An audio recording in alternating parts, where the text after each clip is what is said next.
অবাধ ও সুষ্ঠু নিরপেক্ষ নির্বাচনের জন্য আমাদের 8 দলের যে আন্দোলন ছিল, জনগণের যে আকাঙ্ক্ষা ছিল, সেই আকাঙ্ক্ষা আংশিক পূর্ণ হয়েছে। পূর্ণভাবে জনগণের সে আকাঙ্ক্ষা পূর্ণ হয়নি। এবং সংস্কার প্রস্তাবনাকে আইনি বৈধতা দেওয়ার জন্য জাতীয় নির্বাচনের আগেই গণভোট তারিখ ঘোষণা করার প্রয়োজন ছিল। সেটা না করার কারণে দেশবাসীর মধ্যে একটা সংশয় তৈরি হয়েছে।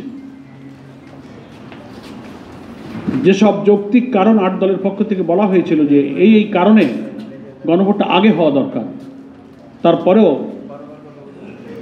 প্রধান উপদেষ্টা তার বক্তব্যে একই দিনে গণভোট এবং জাতীয় নির্বাচনের কথা বলেছেন এবং অ্যাকর্ডিংলি সেই দিনেই এ মর্মে গেজেট প্রকাশিত হয়েছে। এজন্য জনমনে বিদ্যমান এই সংশয়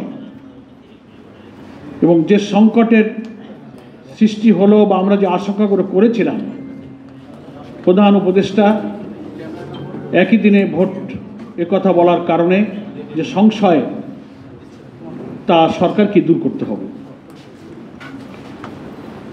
যে সমস্যাগুলো কথা বলেছিলাম তার কি সমাধান এবং যে সংশয়, সেটা সরকারকেই ঘোষণা দিয়ে দূর করতে হবে। আমাদের শীর্ষ নেতৃবৃন্দের বৈঠকে এটা পর্যালোচনা হয়েছে। এরপরে আমরা মনে করি যে আমাদের যে 5 দফা দাবি, তার দাবিতে আমাদের কর্মসূচি অব্যাহত থাকবে। যে আংশিক দাবি আমাদের পূরণ হয়েছে, জুলাই সনদকে আইনি ভিত্তি দেওয়ার যে আমরা কথা বলেছিলাম,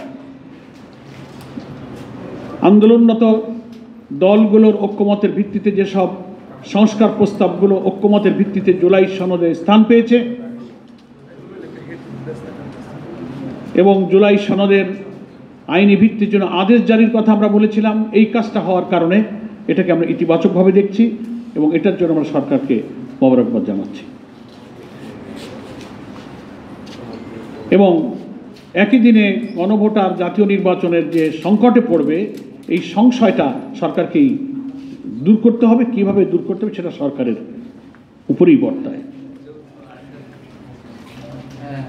প্রশাসনে যেভাবে রদবদল চলছে, পছন্দ মতো ডিসি, ইউনো, পুলিশ কর্মকর্তাদের যখন তখন এই 1 সপ্তাহের মধ্যে নানান জায়গায় রদবদল শুরু হয়েছে। এটা লেভেল প্লেইং ফিল্ড,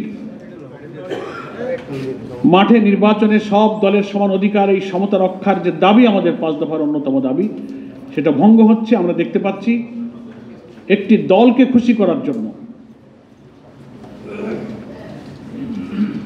কোনো গোপন সলা পরামর্শে হয়তো এই কাজটা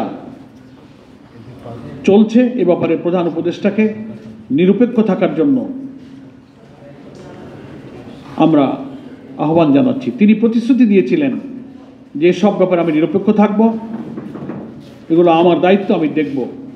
কিন্তু তিনি কি কোনো একটি বিশেষ দলের রাজনৈতিক প্রভাবের কাছে অসহায় বোধ করছেন? তাহলে জাতির কাছে তিনি হেড অব দি গভর্নমেন্ট, ঐক্যমত্য কমিশনার প্রধান হিসেবে তিনি জাতির কাছে তার কথা বলতে পারেন, জাতি তাকে সহযোগিতা করতে প্রস্তুত আছে। কিন্তু আমরা চাইব নির্বাচনে যেন লেভেল প্লেইং ফিল্ডটা বজায় থাকে।